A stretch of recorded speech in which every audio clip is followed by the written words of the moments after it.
Everyone, in this video we're looking at how the central limit theorem can help us describe the sampling distribution for proportions. So just a quick reminder, a sampling distribution is the probability distribution of a sample statistic. In this case, we're specifically talking about the sampling distribution of sample proportions. So say we have some kind of population, maybe we're talking about voters in a county, and we select a random sample, and we measure in that sample what proportion of voters are going to approve a particular measure. And we can do this for many different samples. So if we took different random samples and measured what proportion of those voters were going to vote yes, that proportion would vary in each sample, but would generally average out to around the population proportion. And that's because sample proportions are an unbiased statistic. So I'm showing this simulation at the website staplet.com. So we're looking at a population and kind of categorizing the population into two categories.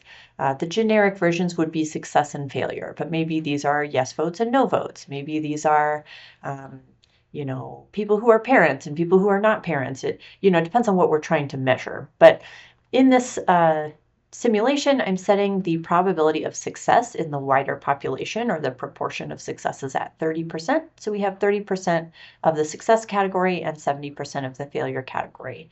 That means that the population proportion, which we write with a lowercase p, is 0.3.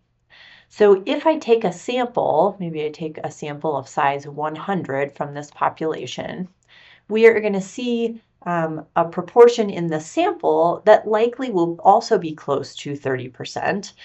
In this case, my sample proportion, which is a p hat, or a p with the little kind of triangle shape on the top, this in this case is exactly 30%. If I select another sample, I get 33%, 31%, 32%. So each sample of 100, we are going to see different sample proportions, but they're generally going to be pretty close to 0.3.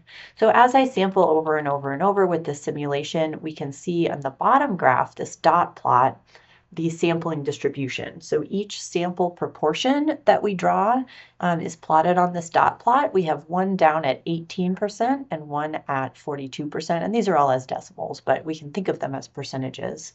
But most of the dots are sort of distributed around 0.3. I'm going to quickly select 1,000 different samples so we can get a really nice distribution here. So this dot plot is showing us a unimodal distribution. It has one peak at what appears to be 0.3 or close to that, and it's relatively symmetric. This looks pretty much like a normal distribution. And we'll talk about what we actually know about the sampling distribution of a proportion in a moment, but this gives us a good sense of what we would see. So if I do a whole bunch of these, this is showing me that the mean of all of these sample proportions is 0.301, or very close to the population proportion, and the standard deviation 0.048 is describing how much do those sample proportions vary on average from that 0.3 mean. So the central limit theorem itself is describing the sampling distribution of a mean, but we can still figure out what the sampling distribution of a sample proportion is. So suppose we're looking at this p hat. Our sample proportion is calculated as a ratio of x, which is the number of successes, and n, which is the sample size. So x over n is how we calculate a sample proportion. And in this scenario, x is actually a binomial random variable because it's literally counting the number of successes in n trials, or in our sample of values. So this means that the numerator of our sample proportion follows a binomial distribution, with n being the number of trials and the population proportion p being the probability of success.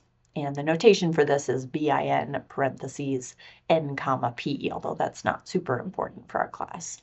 And what we do know is that the binomial distribution can be approximated by a normal distribution as long as we have some certain conditions. So we need to make sure that the sample size is big enough, essentially.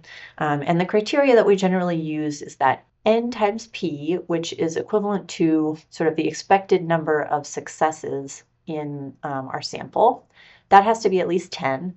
And n times 1 minus p, or sometimes we might write this as n times q, that is the number of failures, so sort of the rest of the sample. The expected number of failures needs to be greater than 10. So we need the sample size to be big enough so that the number of successes and the number of failures, neither of those groups is very small.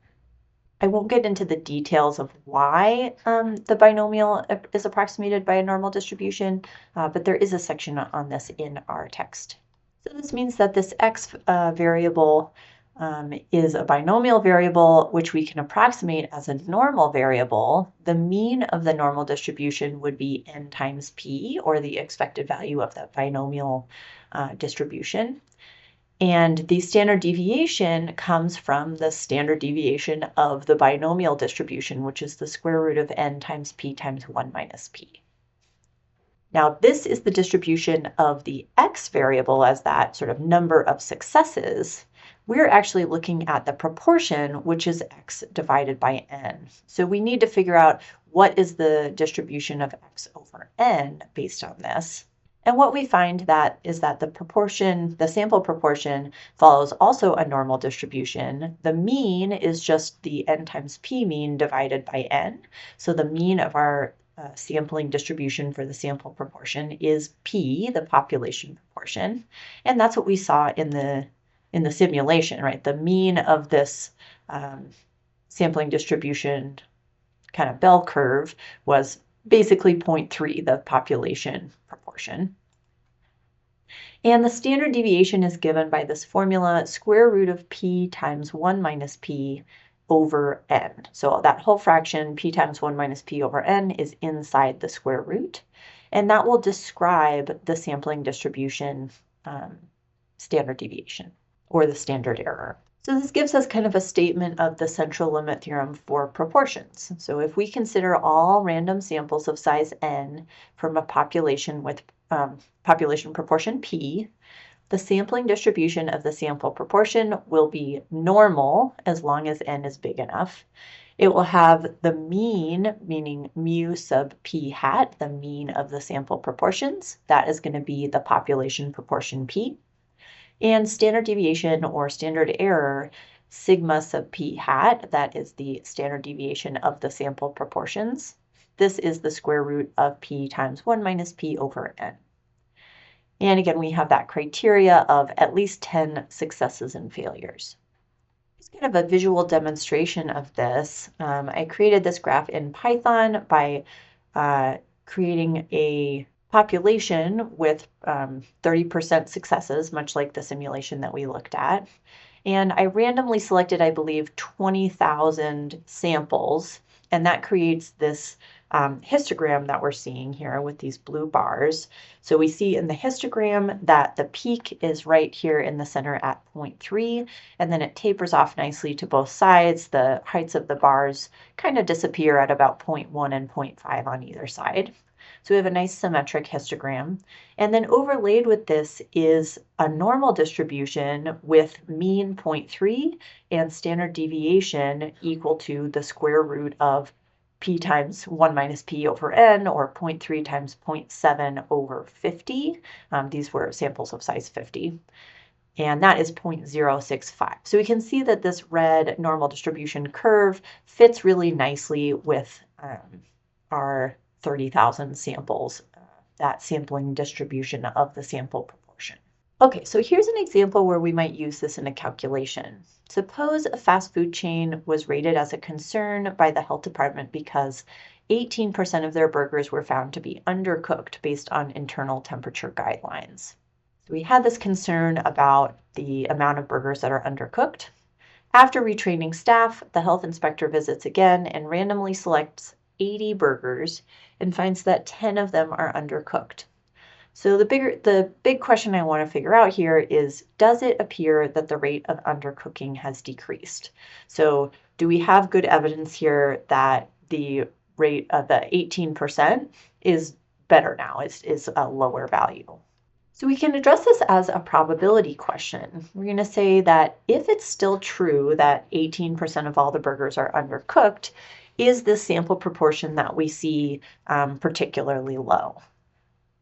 So I am assuming here that P, or the population proportion, or the population parameter, is still 0.8. I'm assuming that that rate of undercooking has not changed, and I'm considering this value of P hat based on the sample. So the sample had 80 burgers, that's my N equals 80.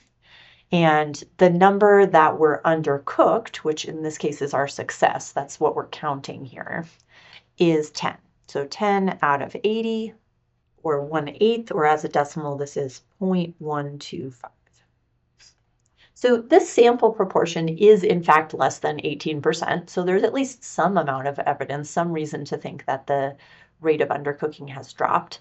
But we want to think about this in terms of a probability. So if I consider all the possible sample proportions, right? So if I took samples of size 80 over and over and over and over and over, and the true population proportion is 18%, we would generally expect these sample proportions to be normally distributed with a mean being 0.18. So that 18% would represent the center of our normal distribution. And we also know that the standard deviation of those sample proportions is going to be based on that formula, square root of P times 1 minus P, so that is 0.18, times 1 minus 0.18 is 0.82, divided by N, which is 80. And in this case, that standard error, or that standard deviation, works out to be about 0.04. So the sample value that we're seeing, this 0.125 in our sample, is in fact lower than what we would expect. It's definitely to the left of our mean in the distribution. So we're looking at the specific p hat of 0.125. But we want to know how far below the mean is this? Is this really unlikely? And the way we would characterize a value being unusually low is by looking at, well, what's the probability of getting that value or less? So my p hat of 0.125, what's the probability of getting a sample proportion of 0.125 or less? This is a normal distribution calculation. I'm going to do this in Excel, but you could also do this with other types of technology.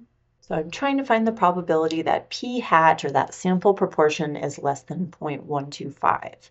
I'm using the norm.dist function, and 0.125 is the value I'm interested in. The mean of this distribution is the population proportion, which was 18%, or 0.18. And the standard deviation was that calculation square root of 0.18 times 0.82 divided by 80. And you could do that calculation separately, or I'm just kind of putting it into my normal distribution function. And then when we use the normal distribution function, we always put true or 1 in the last input. So I'm getting 0.10019, or about 10%. So then we can judge, all right, if the rate of undercooking is still 18%, that would mean that there's about a 10% chance of seeing this sample result or less. This is a low probability, but it's not a super low probability. It's kind of up to subjective judgment whether we would consider this particularly unusual or not. And this gets directly into what we call hypothesis testing of, when we see this sample value of p hat, is this strong evidence against the claim that the 18% is still the population proportion. So in this case, I might say it is evidence that the rate might have gone down, but it's not particularly strong evidence. If the population proportion was significantly below 18%, we probably would expect a lower sample proportion. So we could do repeated sampling here. We could do a larger sample just to kind of test further to see what's going on here. Here's just a better graph of what I was just showing. So this is the sampling distribution of p hat having a mean of 30% or a mean of 18% and that standard deviation that we computed. And we are finding the probability of p hat being less than 0.125, which is the pink shaded area on the left side of our normal distribution here. This graph also is marking off the population proportion 0.18 and the observed sample proportion 0.125. So there are many possible sample proportions, and we're looking at just one sample proportion value from among the whole distribution of possible values. That's it for this video. Thank you for watching.